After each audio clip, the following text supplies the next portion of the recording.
بسم اللہ الرحمن الرحیم۔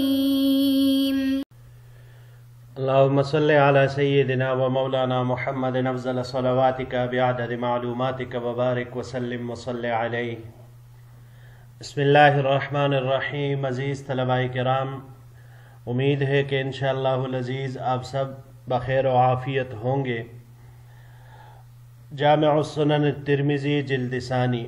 ابواب الوصایا عن رسول اللہ صلی اللہ علیہ وسلم کے آخری درس کے ساتھ، آخری 2 ابواب کے ساتھ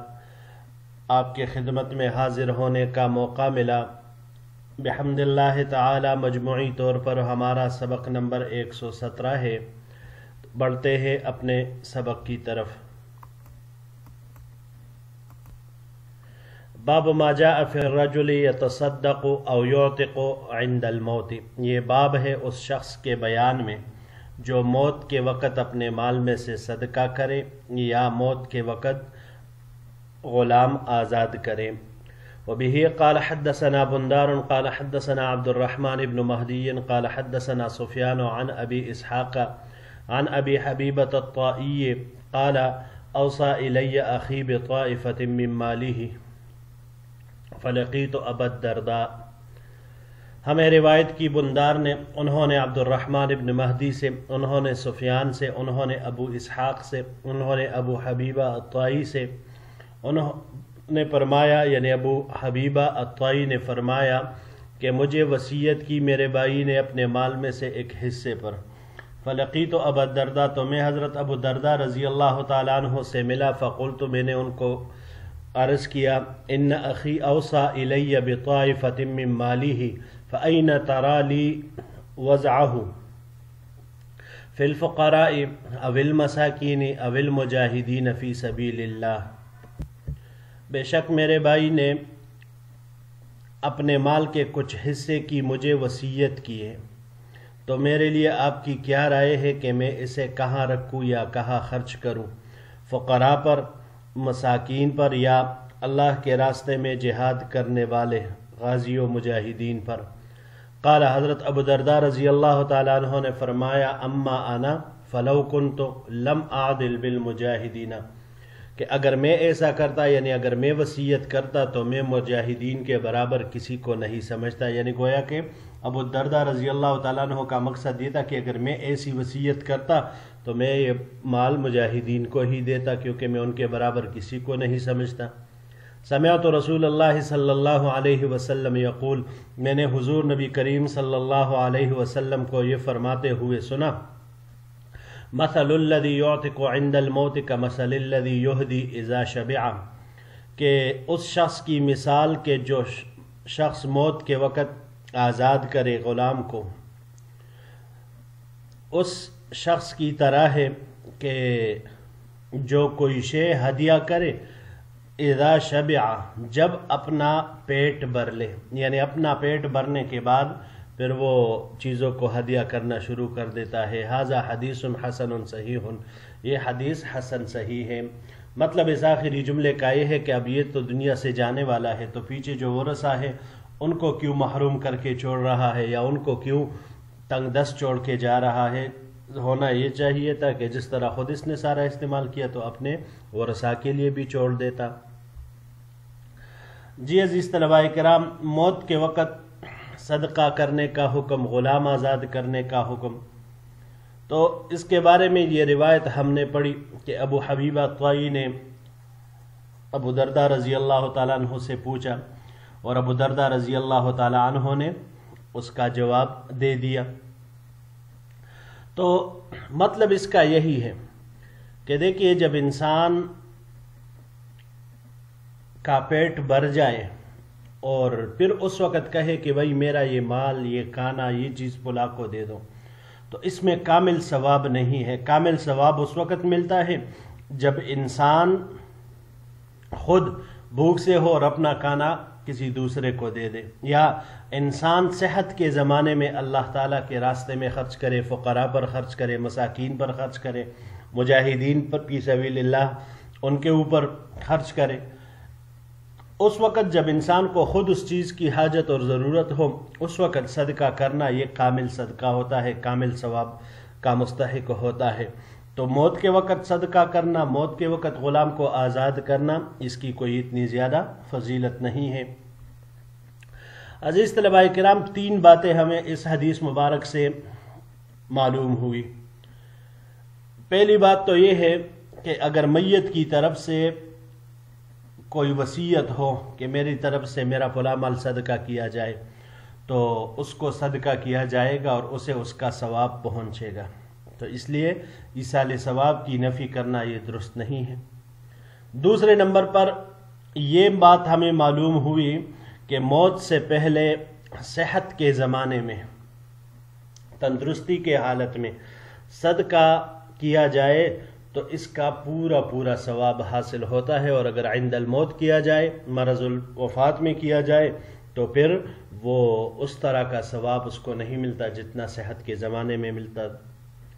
تیسرے نمبر پر کسی مسئلے کا حکم معلوم نہ ہو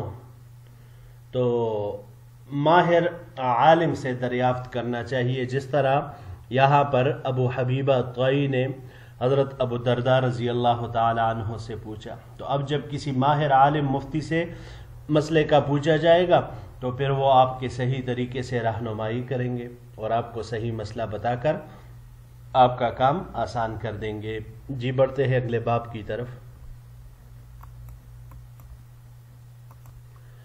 باب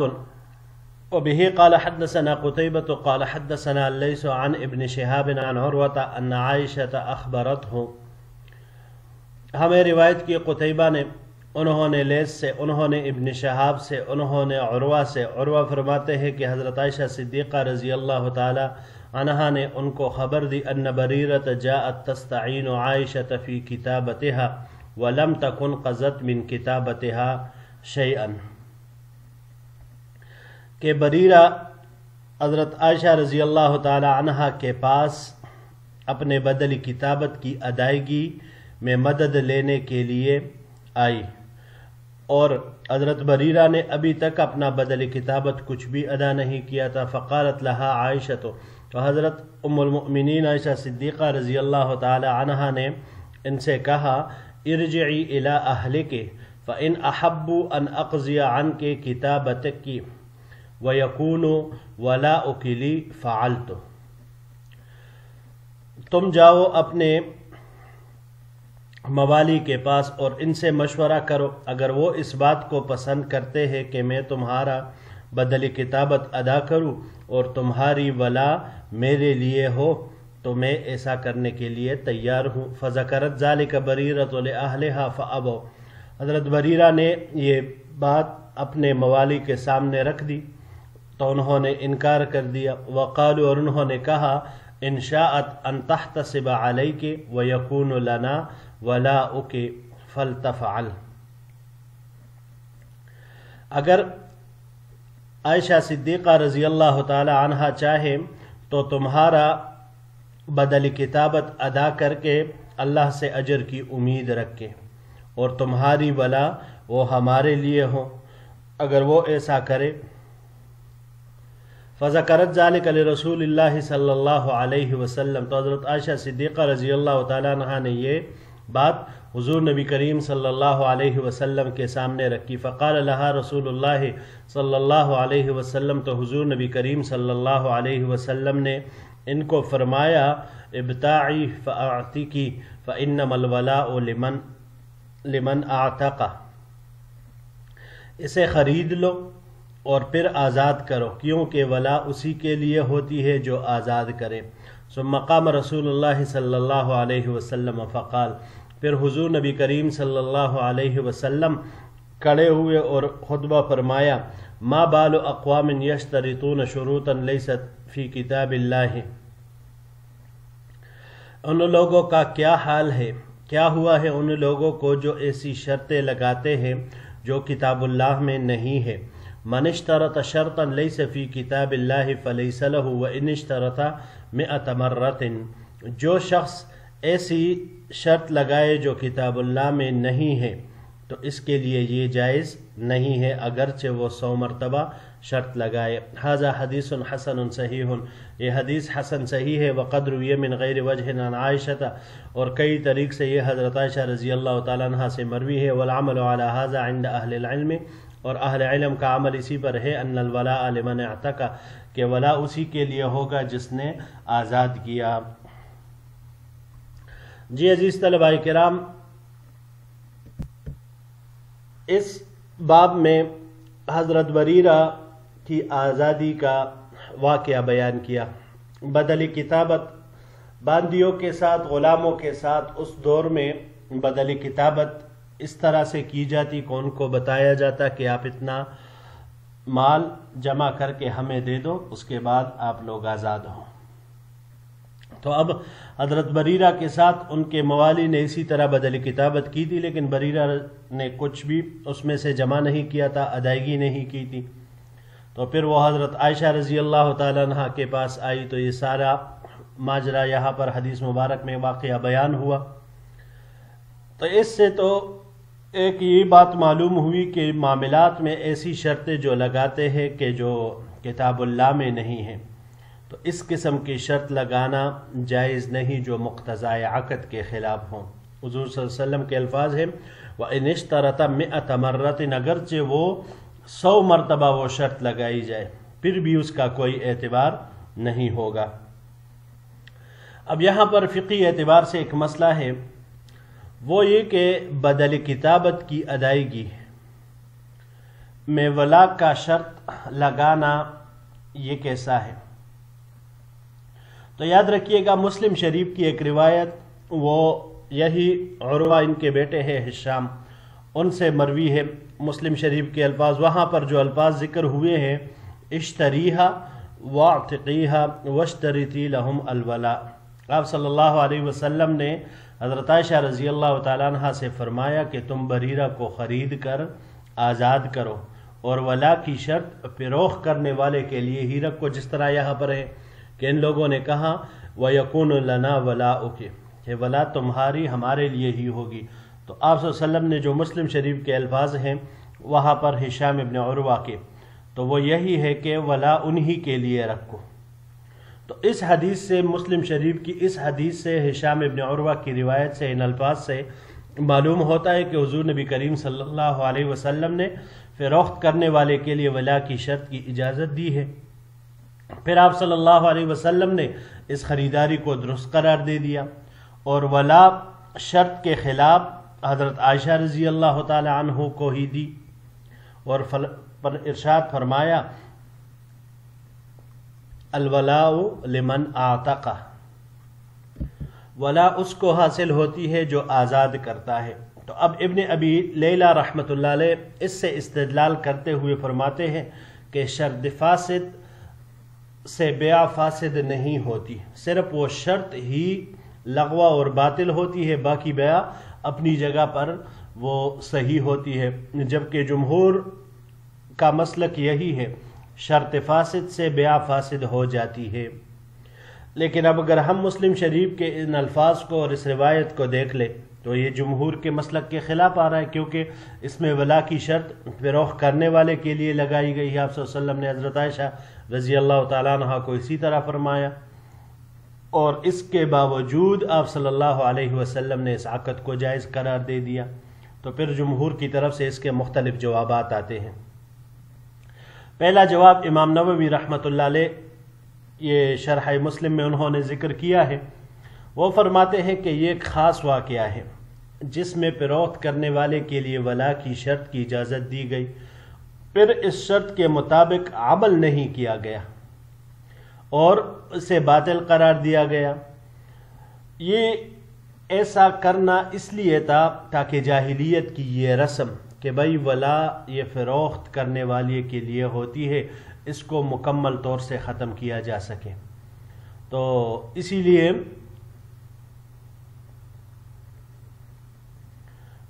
آپ صلی اللہ علیہ وسلم نے ولا کی شرط لگانے کی اجازت وہ یہاں پر مرحمت فرما دی اس رسم کو ختم کرنے کے لیے۔ دوسرا جواب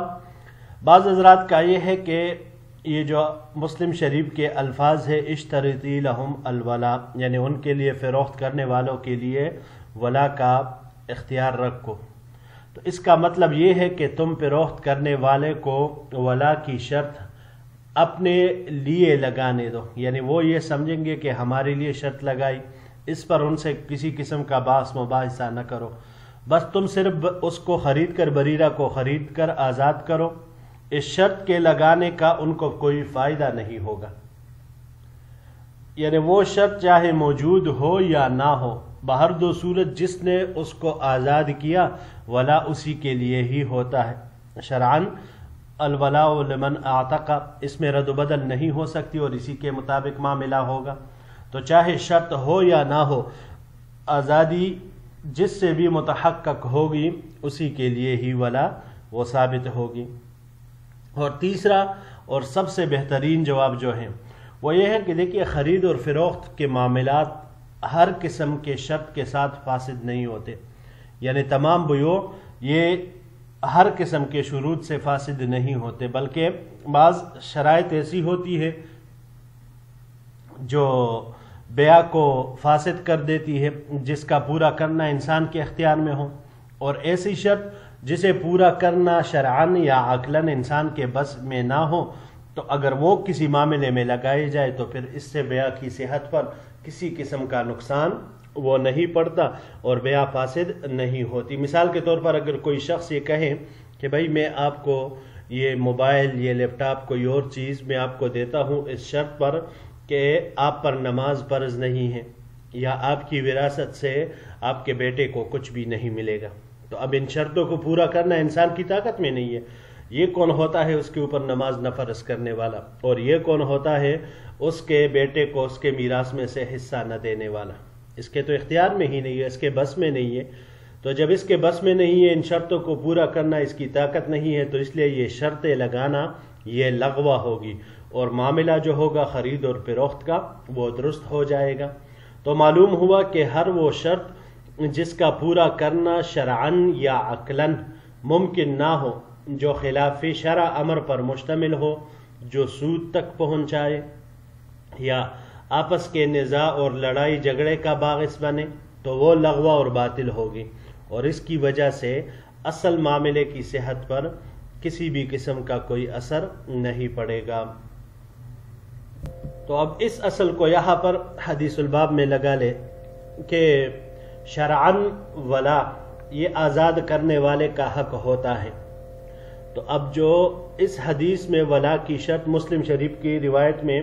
جو یہ شرط لگائی گئی کہ فروخت کرنے والے کے لیے ہی ولا لگائی جائے، تو یہ شرط بھی لغو ہوگی، کیونکہ اس کا پورا کرنا خریدار کے بس میں نہیں ہے، تو لہٰذا اصل عقد درست ہو جائے گا۔ یہاں پر ایک مسئلہ دوسرا بھی ہے جی، کہ وہ غلام یا باندی جن سے بدل کتابت کی جائے ان کو مکاتب کہا جاتا ہے، تو مکاتب کی بیع یہ صحیح ہوتی ہے یا نہیں، یعنی ان کی خرید و فروخت ہو سکتی ہے یا نہیں؟ تو یہ مسئلہ فقہاء کرام ائمہ اعظام کے درمیان یہ مختلف فی ہیں۔ امام مالک رحمۃ اللہ علیہ کا ایک قول اور امام احمد ابن حنبل رحمہم اللہ، ان دونوں حضرات کے نزدیک مکاتب کی خرید اور فروخت ہو سکتی ہے، مولا چاہے تو اسے فروخت کر سکتا ہے اور خریداری کے بعد بھی مکاتب ہی رہے گا۔ احناف میں امام ابو حنیفہ رحمہ اللہ اور امام شافعی صاحب رحمۃ اللہ علیہ کے نزدیک مکاتب کی خرید و فروخت اس وقت تک جائز نہیں ہے جب تک کتابت کا معاملہ فسخ نہ کر دیا جائے، یعنی جب وہ بدل کتابت ادا کرنے سے عاجز ہو جائے تو پھر اس کو بیچنا اور کسی اور کا اس کو خریدنا یہ جائز ہے۔ اور اس حدیث الباب کے بارے میں احناف اور شوافی فرماتے ہیں کہ یہاں پر بھی حضرت بریرہ رضی اللہ تعالیٰ عنہ اپنا بدل کتابت ادا کرنے سے عاجز ہو گئی تھی، اس لیے انہوں نے اپنی آزادی کے بارے میں حضرت عائشہ رضی اللہ تعالیٰ عنہ سے مدد طلب کی، اور حضرت عائشہ رضی اللہ تعالیٰ عنہ نے انہیں خرید کر آزاد کر دیا۔ اور احناف یہ بھی کہتے ہیں کہ چونکہ حضرت بریرہ رضی اللہ تعالیٰ عنہ اس پر راضی تھی، اس بیع پر خوش تھی، تو اس لیے حضرت عائشہ رضی اللہ تعالیٰ عنہ نے انہیں خرید کر آزاد کر دیا۔ اس لیے اگر